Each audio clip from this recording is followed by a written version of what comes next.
Bonjour et bienvenue. Alors aujourd'hui, on a sur la table un document qui, à première vue, ne fait pas vraiment rêver. Ce sont des notes de version pour un produit Complete PBX. Mais ce qui est intéressant, je trouve, c'est que derrière cette liste un peu technique, il y a une vraie question. Est-ce que cette mise à jour, avec son intelligence artificielle, elle cherche à rendre le système plus humain, plus efficace, ou est-ce qu'on assiste juste à un remplacement pour couper les coûts? C'est exactement la bonne question à se poser. Parce que ces notes de version, c'est bien plus qu'une fiche technique. Elles racontent l'histoire d'un outil en pleine mutation. On passe d'un simple standard téléphonique, souvent vu comme un mal nécessaire, à une plateforme d'interaction qui se veut intelligente. Et tout l'enjeu, c'est de voir si cette intelligence est vraiment au service de l'utilisateur. D'accord. Alors, plongeons dedans. Le gros morceau de cette version 5.3.0, ce sont les agents virtuels. Il parle d'une suite de communication IA native. C'est c'est ambitieux comme terme. Le premier agent, c'est le réceptionniste. Son rôle, prendre les appels entrants et les diriger. Voilà. Et la promesse, en gros, c'est de nous sortir du cauchemar des menus à choix multiples, le fameux taper 1, taper 2.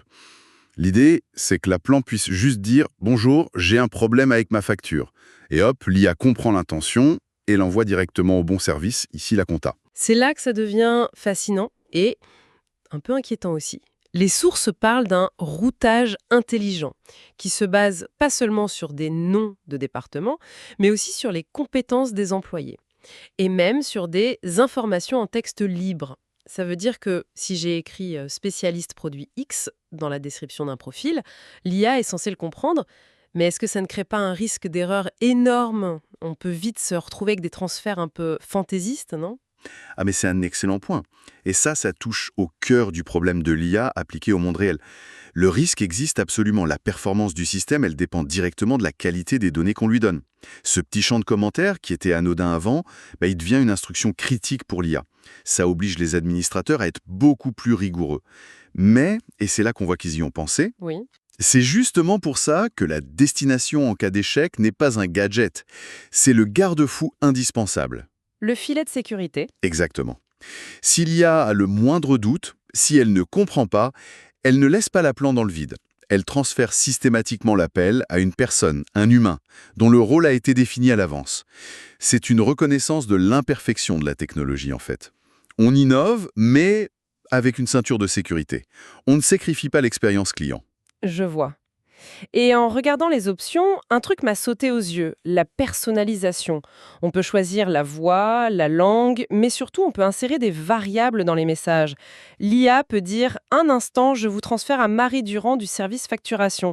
Ça a l'air de rien, mais c'est le genre de détail qui change tout. Ça change tout en termes de perception. Ça humanise, paradoxalement, l'interaction avec la machine. On ajoute une couche de contexte, ça rend le service plus personnel.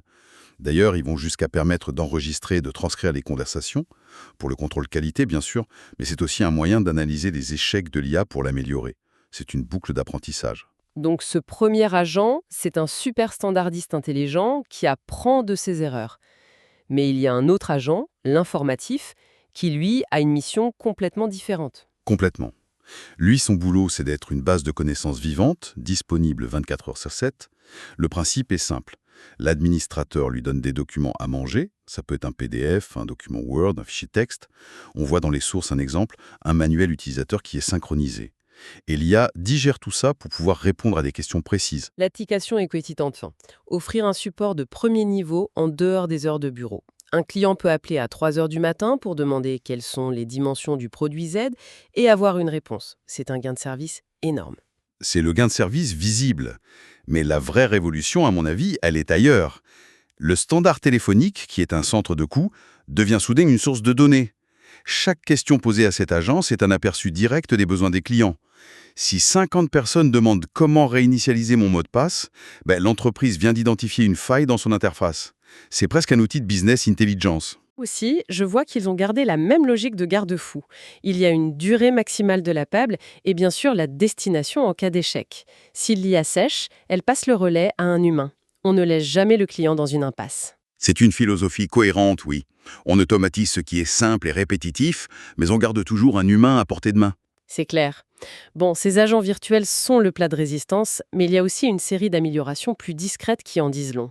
Je pense à cette nouvelle option dans les menus vocaux, la correspondance de modèles DTMF. Ça a l'air technique, mais c'est puissant, non? C'est plus que puissant, c'est une porte ouverte. Avant, on pouvait demander de taper 1, 2 ou 3. Maintenant, on peut dire « Veuillez saisir votre numéro de client ». Le système reconnaît une suite de 6 chiffres, par exemple, la capture, et peut la transmettre à un autre logiciel, un CRM. On peut imaginer un système qui affiche la fiche du client au conseiller avant même qu'il ne décroche. Ça, c'est le genre d'amélioration qui change la donne pour un centre d'appel. Et dans la même veine, il y a des ajouts qui semblent avoir été demandés par les administrateurs. L'option fin de mois pour l'export des relevés d'appel. Ah ça, c'est le genre de détail qui n'y fait pas rêver un marketeur, mais qui fait pleurer de joie un comptable. Fini les exports manuels à consolider, on programme un export automatique de tout le mois, et le rapport est prêt pour la facturation. C'est un gain de temps et ça évite des erreurs. Et il y a une autre fonctionnalité de ce type qui m'a vraiment parlé. La possibilité de mettre à jour ou remplacer un fichier audio de manière centralisée. Je me souviens d'un système où pour changer le message des vacances de Noël, il fallait se connecter à 7 menus différents. On en oubliait toujours un, et des clients tombaient sur un joyeux Noël en plein mois de juillet. C'est un grand classique ça. Non seulement c'était fastidieux, mais c'était une bombe à retardement pour l'image de marque. Le fait de centraliser la mise à jour, c'est passer d'un système artisanal à un processus fiable. On change le fichier une fois et il est mis à jour partout. C'est la fin du joyeux Noël en juillet. Et pour finir sur ces petites choses qui changent la vie, le détail ultime, l'icône en forme d'œil sur le champ du mot de passe à la connexion. C'est probablement la fonctionnalité la moins IA de toute la mise à jour, mais c'est peut-être celle qui aura l'impact le plus direct sur la tension artérielle des équipes techniques. C'est simple, c'est efficace, ça évite la frustration, c'est du bon design, tout simplement. Absolument. On a donc cette couche d'intelligence et cette couche d'amélioration pratique.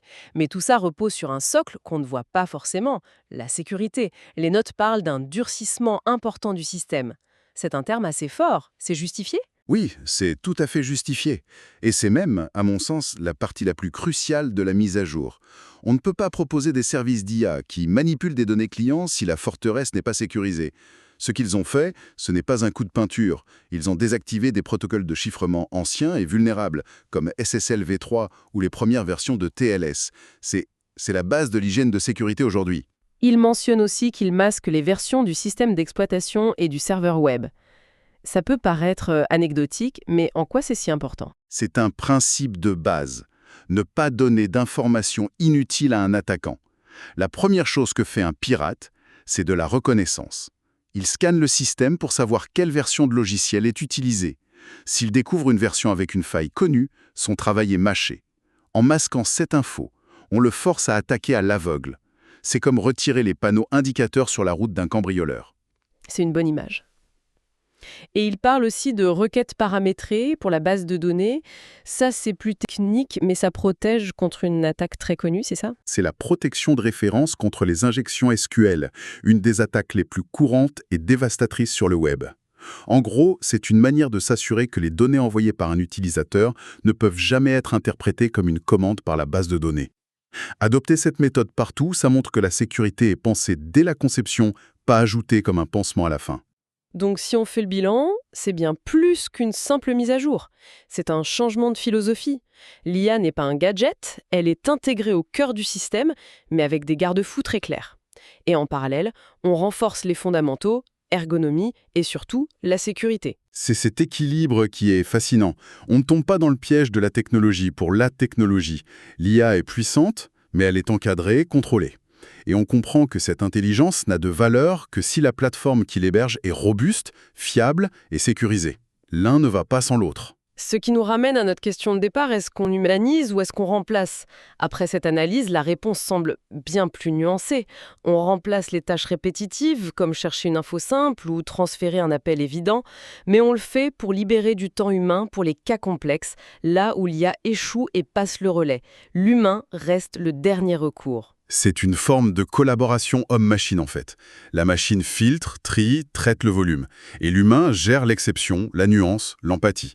L'objectif n'est peut-être pas de remplacer, mais d'augmenter la capacité de l'équipe humaine. Et ça laisse une dernière pensée pour la route. On a vu un agent capable d'apprendre à partir de documents pour informer.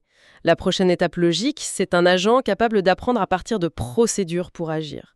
Pourrait-on imaginer un jour lui dire un client veut prendre rendez-vous et qu'il consulte les agendas, propose des créneaux et fixe le rendez-vous lui-même directement depuis l'appel. La frontière entre l'information et l'action est en train de s'effacer. Et c'est peut-être là que la prochaine révolution se jouera.